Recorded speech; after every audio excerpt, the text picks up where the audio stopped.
Hey folks, this is Unleaded Logic and you are watching episode 2 of Gamer Logic. On this episode I wanted to talk about the Castlevania series, and in particularly Castlevania the Dracula X Chronicles, being that it's the season to really get out and enjoy the weather. Maybe you want to play a game, a portable game, and what better way to do it than with the Castlevania series. I mean, tons of fun, lots of variety, and it's available on the PSP. So Castlevania got its start on the NES, of course, with Castlevania 1 here. This is my original copy of Castlevania. My sister bought this for me for Christmas years ago. That's kind of what started the franchise, the Battle of Dracula with the Belmont family. The awesome gameplay, stage by stage. The original side-scrolling stage-by-stage gameplay is where this came from.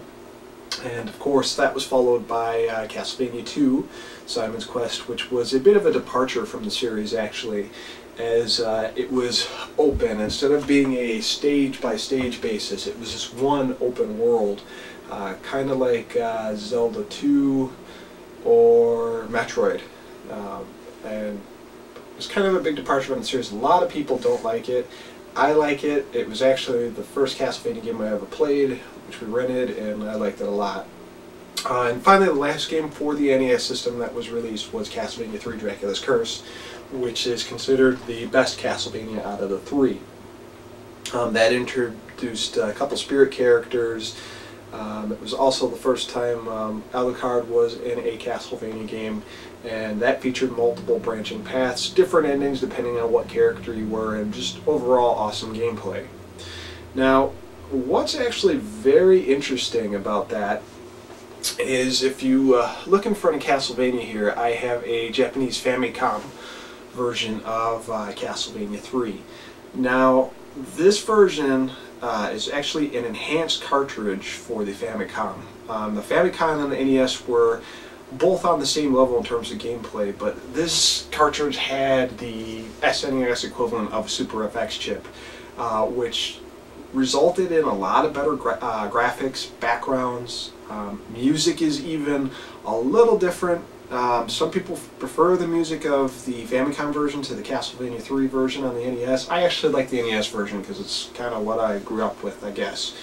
But there are some differences in it, such as the Pirate Grant. He shoots knives on a regular basis instead of having to pick it up.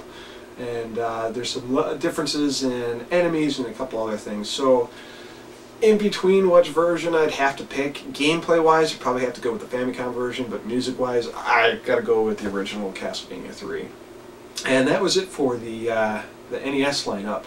When the next generation of systems were introduced, which was Sega Genesis and Super NES, we had Castlevania 4, which from what I understand is kind of a remake of Castlevania 1, and I thought it was a lot of fun. They did a great job with the levels using the Mode 7 effects to kind of rotate and turn the stages around, and definitely a lot of fun. And the Genesis version had Castlevania Bloodlines, which isn't pictured predominantly here because I'm almost embarrassed to have a copy of this game, not because I don't like it, but just because when I picked it up, it had the shit beat out of it. And the label's kind of ripped, and it's got this really nasty orange sticker on there. It looks like it's got some water damage too. I don't know. I got it for free from a store, but if I ever run into a nice copy, I'm definitely going to pick another one back up because this thing's had its butt kicked. This one was, again, a stage-by-stage basis. You played as two characters that were further down the Belmont lineage, and for its music, sometimes the Sega Genesis music wasn't exactly the best because it had some issues with some of the sound hardware sometimes, and this game really does some faithful renditions of a lot of Castlevania tunes. So that was it for that generation of systems, and then we get to the PlayStation lineup. And the PlayStation lineup was of Castlevania Symphony of the Night, which is a direct sequel to Dracula X, which I will get to in a second, and Castlevania Chronicles, which was a remake from another European system. It was kind of a restoration of the original Castlevania again, kind of similar to Castlevania 4. And this one is a lot of fun. CD music, some pretty decent graphics, and definitely worth a pickup. But Castlevania Symphony of the Night was a Metroidvania kind of deal, and as I mentioned before, that is a direct sequel to Dracula X, known for a couple different endings, an entirely completely different castle once you get through the first half of the game, and a cult hit under Castlevania fans and a very popular PS1 game. So, there were some N64 Castlevania games, tons of Game Boy games. There's a lot of Castlevania games. It has another big following like the Mega Man games does in terms of sequels. And there was one system that came out in Japan that we never really got over here called the PC Engine, which our American equivalent was the TurboGrafx 16.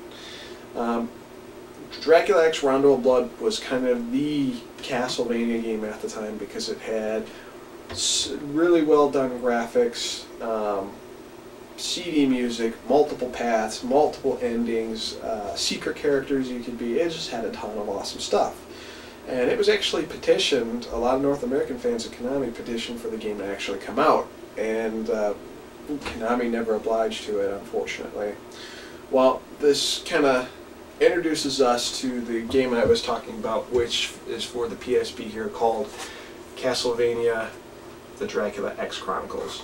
What the Dracula X Chronicles is a full coverage of Castlevania Dracula X Rondo of Blood, which was the game that was not released over here, and it also has Castlevania Symphony of the Night. Now the interesting thing is, they redid Rondo of Blood in full 3D/2D, so they gave it kind of a graphic overhaul, changed the stages up a little bit, and you know, it's closely related to the original, but not exactly. But it's still a great game in its own mind as being a Castlevania game. Tons of fun, tons of items, lots of stuff to do in it, great music. And once you beat that, you actually unlock the original PC Engine Castlevania Dracula X Rondo of Blood, the original version, pixel by pixel. It's perfect. So all those people who never had a chance to play it, if they didn't have access to emulators and stuff, they were now able to. And oops, goes Castlevania Chronicles. And to finish it off, they also threw Symphony of the Night in here, which is kind of a remastered version of the original PS1 classic. They redid the voice work because the original Symphony of the Night had some terrible, terrible voice work in it, and added a couple bonus levels from the Saturn version of Dracula X. And overall, for a complete package for Castlevania, especially being portable, I mean, this is the way to go. Sure, there's a couple DS games that are out for Castlevania, and they're pretty good, I hear, but these by far, in this collection, is very, very, very awesome and highly worth the pickup. And to make it even better, GameStop has actually been blowing this game out for $9.99 brand new. So if you haven't picked it up yet, you thought about it, trust me, it was worth $30 when it came out. It's worth the $9.99. So go out there and go pick up this sucker.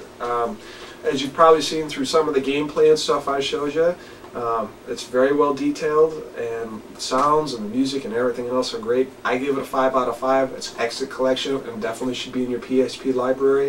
And it's definitely worth playing if it's a hot summer day and you're outside, or if you're at work. And that's about it, guys. Hope you enjoyed this episode of Gamer Logic.